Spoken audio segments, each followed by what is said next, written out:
Do you want to hit your roll volleys like the pro players do? We all do. Today in this video, I'm going to give you all of my little tips and tricks and secrets and show you how to do it. And here's a little hint. It's different than I see most people teaching it. Let's get it.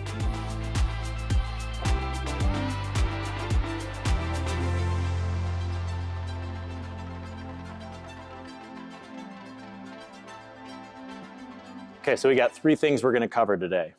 Number one, technique. The way that I see the roll volley being commonly taught, I think is not the best way to do it. I'm going to tell you why I think there's a better way and a more efficient way to be hitting your roll volleys. Next, I'm going to show you exactly how to do it. I'm going to give you some easy tips and drills that you can try, so hopefully you can feel what I feel in the roll volley. And last, we're going to talk about when do we use the shot. Hopefully today we're going to build our roll volley to be effective in tons of different situations, and I'm going to show you when all those are and how exactly we're going to use them to be more effective pickleball players. Don't forget to show some love to my sponsors. We got Selkirk paddles, making the best paddles on the market right now. They've got everything you need from entry-level paddles on their SLK line all the way up to cutting-edge technology from their Project Labs paddles like this 002. And we got Spinshot Ball Machine, which we're going to use today for some of the drills. If you're in the market for a ball machine, definitely check this out. This is by far the best on the market. So many things you can do with it. So check out those links in the description below. Okay, so let's talk roll volley technique. Here's some common themes that I keep seeing over and over again from other coaches or watching videos. One would be we want the shoulder to do most of the swing. So we want to lock our wrist and swing from the shoulder. Two would be that we want to use our legs to drive up through the shot. So we're going to drop down low and then we're going to use our legs to drive up and help lift that ball over the net. So you can see me on screen right now in slow motion, kind of swinging using that model. When you watch me swing like this, what could you see as potential problems that I might run into in a point? So let's talk about two standards that I use to build every swing in my game. One would be I want every swing to be as efficient as possible, no wasted movement at all. The second would be that I try to make every swing finish back fairly close to my ready position or in front of my body so I'm not exposed for the next shot.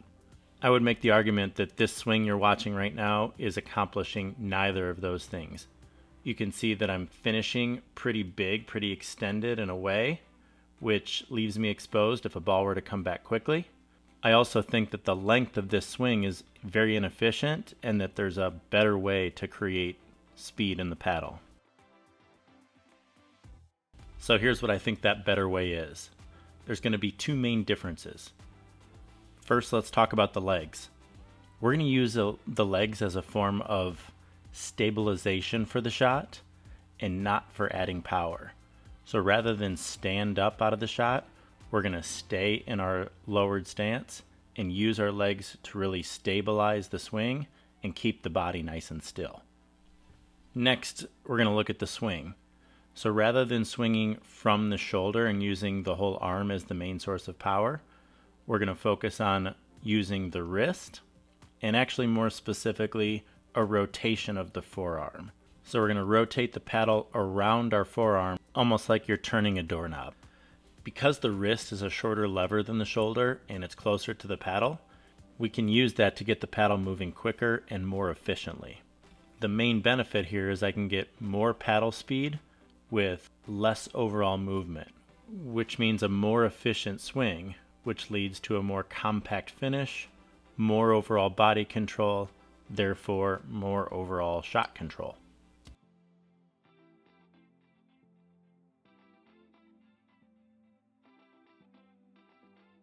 Okay, so let's talk about how we're actually gonna get the feel for this shot now. First, a few things I wanna lay out. Number one, I'm sure you've heard we don't wanna be wristy. Why would we do it this way? We don't wanna be wristy. We've heard from coaches that you're supposed to lock your wrist. Yeah, that's kinda true. Typically, we say that because what the wrist does, being the joint that's closest to the paddle, is the wrist is the joint that can make the paddle move the most or the quickest. And most times we don't want that. If we're dinking, I don't want a lot of wrist movement, especially as a beginner or intermediate player. However, if my goal is to get paddle speed and to get it quickly and get it efficiently and get it instantly, the wrist can be a good way to achieve that. Now, the second part of this is I can make the argument that we're not actually using our wrist here, okay? So if I were to go like this, this would be using my wrist. Now, if I show you the back of my hand and put my fingers down, and then I roll my forearm to where my fingers point up, I'm not actually breaking my wrists. I'm just rolling my forearm. So this is actually the movement that we're doing for this shot. This is a forearm rotation and not movement of the wrist. So this could be the first drill that you try. Put your hand straight out in front of you, put your fingers straight down, and we're just gonna take our fingers and we're gonna go fingers down without moving anything else, fingers up. Fingers down, fingers up. And now kind of see if you can kind of pop that movement, make it happen quick. Relax, pop up. So that's gonna be part one. Next step, maybe don't try this at home, or at least if you do, have a Selkirk paddle that has a lifetime warranty, or go do it in the grass, okay? What we're gonna do is we're gonna let our paddle relax, and then we're gonna flip it and toss it up in the air. I'll do this from farther so you can see. Relax, flip it up. So if I just toss my paddle and make it spin like that, that's basically the motion that we're gonna be using to do this. So you kind of get the feel for that.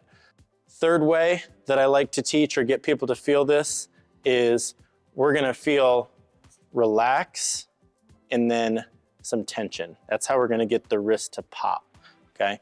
So we have our paddle, we're gonna let it relax, just let it basically fall. Let the weight of the paddle fall so that it's almost straight down, okay?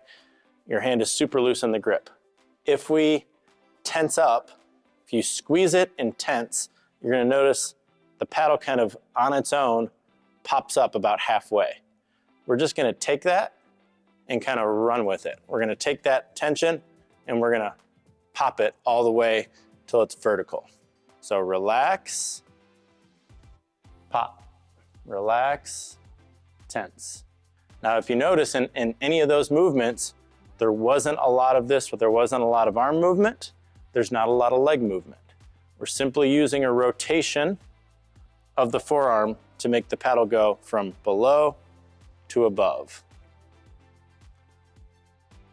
One quick note I want to make. Everything I've shown so far has been me doing it on the backhand side, but all of the concepts apply to the forehand. You would just basically reverse everything we talked about. So we're going to look at three main in-game situations where you would use this shot. The first, and by far the most common one, is the fourth shot. So your opponent's hitting a third shot drop, you're reaching in and getting the ball out of the air and trying to roll that ball back to their feet to maintain an advantage in the point and maintain pressure. So in this point, we're going to see exactly that. We're going to focus on J.W. Johnson, far side black shirt. Zane hits a drive, J.W. handles it with a volley, and now he's going to see that Andres hit a soft reply back. So because that incoming ball is going to have a little arc on it and he's going to be able to get it out of the air, J.W.'s got a chance at his roll volley here. So you can see that movement we talked about, still body, mostly wrist, and you can see how quickly J.W.'s able to recoil and get back to ready position. Again, same thing on the forehand, drops the paddle, roll of the wrist, and almost immediately he's back to ready again. Okay, for this next situation, we're going to look at how you can use this shot to attack the ball out of the air when all four players at the kitchen line. So all four players are dinking. JW is going to get a look at a ball that he thinks he can attack out of the air, so he's going to reach in. And this is where shortening that swing becomes really critical. You can see, again, how quickly he's able to get back into ready position. Zane's able to fight it off. They go back into dinking, and now you're going to see that Andre gets the same look. So now he's going to give it right back to him. Reach in, roll the wrist, pops it quickly, recovers, and he gets the miss. For the last example here, we're going to focus on Dylan Frazier in the red and how you can use this shot on what we call a dead dink off the bounce. So if you get a dink that sits up a little bit like this one, you can use the exact same motion. Relax the paddle, drop the wrist, roll it up. This is a very difficult shot to read. And you can see as this ball is flying by, Dylan was ready to go. He was back in his ready position. So let's check that out one more time.